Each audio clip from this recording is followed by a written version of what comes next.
All right, so let's do rapid fire now as we come to the close here. I think, by the way, there's wide agreement about the corruption in politics, maybe different ways of how to deal with it, but this has been a very good conversation. So I'll go first to Ben. As we look at 2020, what will be a winning message and who will be a winning candidate on the Republican side in 2020?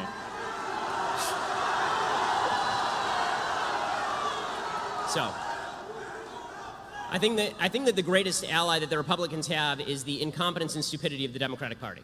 The 2016, in fact, I have a feeling that Cenk actually might agree with me on this, that 2016 election, Donald Trump became president of the United States, right? Hillary Clinton was the worst candidate in the history of mankind.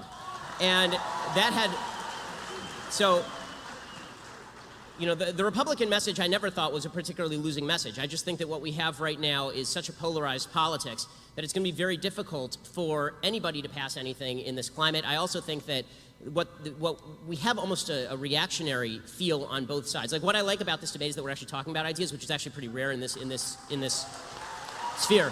Well, what's become more common is that on the left, there's this retreat to intersectionality as an identity politics, this idea that if we can cobble together a group of people who are feeling victimized by American society, you know, we have black people and we have Hispanic people and we have women and we have gays and lesbians and transgenders, and they all feel really bad about how American politics is going, and if we push that notion, we can create a coalition that will be a brand new coalition never before seen in American politics, and that requires a woman to run, or that requires a black woman to run, or that requires a minority to run. If they do that, then what you're going to see from, and I think in an equally nasty way, from the right is a response that says, okay, well, if you're going to do identity politics, you will see some white identity politics from the right, which I think is really negative.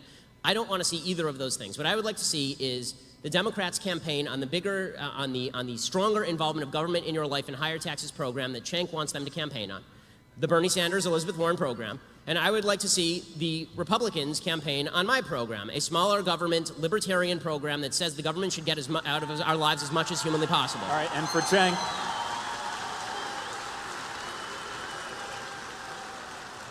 Cenk, what will be a winning message and who will be a winning candidate for Democrats in 2020? Yep.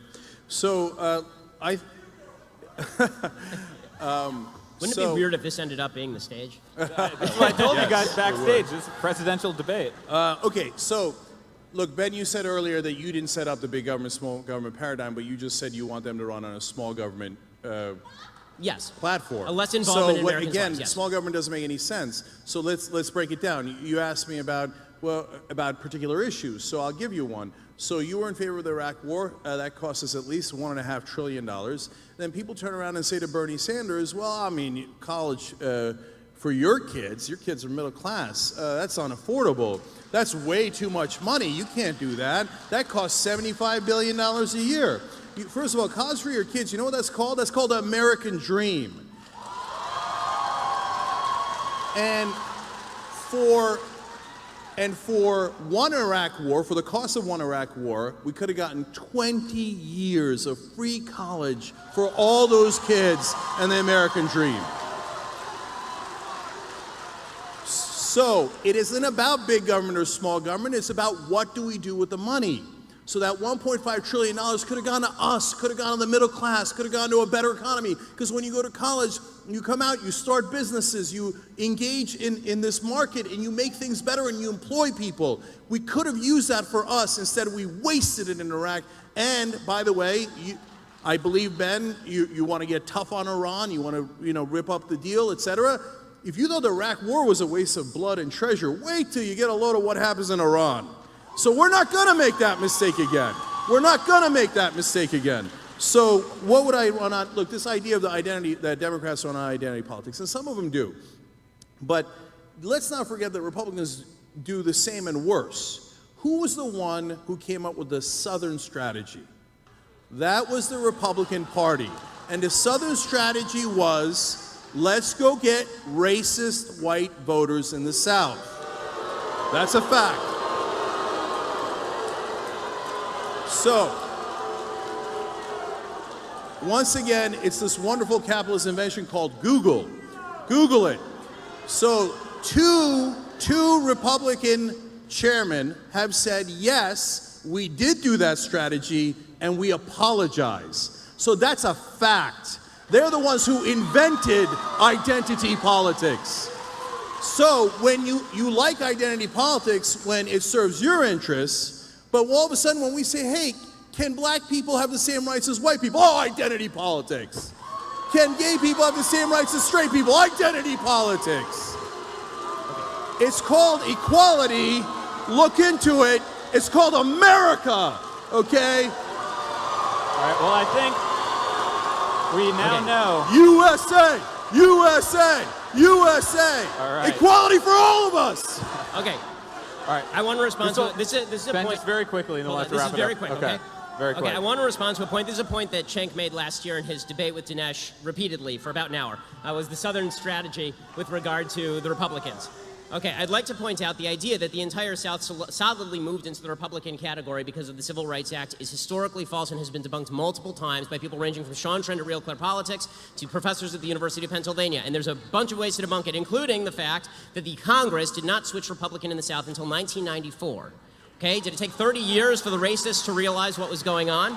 21 senators from the South were Democrats. How many of them became Republicans after the Civil Rights Act? The answer, 1. The other 20 stayed Democrats. In 1952, Eisenhower did not win a ton of the South. Eisenhower did win, however, 7 states in the South in 1956, after he sent federal troops down south. The reason that the Republican Party started to win in the South, it began in the 1950s, not after the 1964 Civil Rights Act, and it was largely due to the movement of industry down south. It was new fringe members of the Republican Party, younger members of the Republican Party, who switched over to the Republican Party in the South, not old Democrats, who remained old Democrats and are still old Democrats today.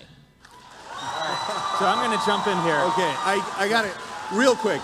You're right. Very quick. By the way, This will be final the note, last word. Jimmy Carter launched his 1980 campaign at the headquarters, that town in Alabama that was the headquarters for the KKK. So to pretend that it was only Republicans playing the bad and evil race strategy is just a lie. All right. Okay, Last word. so This will be the last word.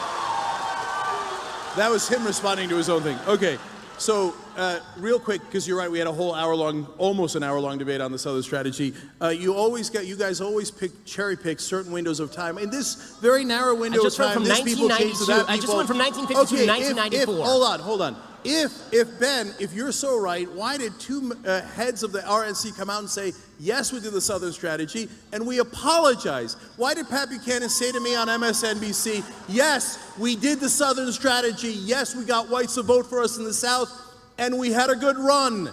Okay, it wasn't me saying it was Republican leaders and Buchanan who did it at the Nixon campaign, admitting that was exactly the strategy. And there were some members of the Republican Strategy Council who were doing evil things. That doesn't mean all the people who voted for the Republicans were voting for them because of those things. And to impute that motive to tens of millions of people down south is to ignore not only every public opinion poll done, but also to fail to recognize history. All right, I'm going to cut right in here. So, first of all, I think we figured out who this crowd wants to run for president in 2020. Ben Shapiro. Cenk Uygur. Second of all, this is exactly the type of debates we need to be having between the left and the right all across the country. And I want to thank Politicon. Because this is exactly what we need in America. If we're not listening to each other, then our democracy won't succeed. And that's why I think this has been a very constructive debate. I'm not going to appoint a winner, but the real winner is the audience, because I think you've hopefully learned something new. So please join me in thanking our debaters tonight, Ben Shapiro and Cenk Uygur. And give a round of applause for Politicon. Give a round of applause for you. My name's Stephen Olicaro with the Millennial Action Project. Thank you and have a good night. Thank you.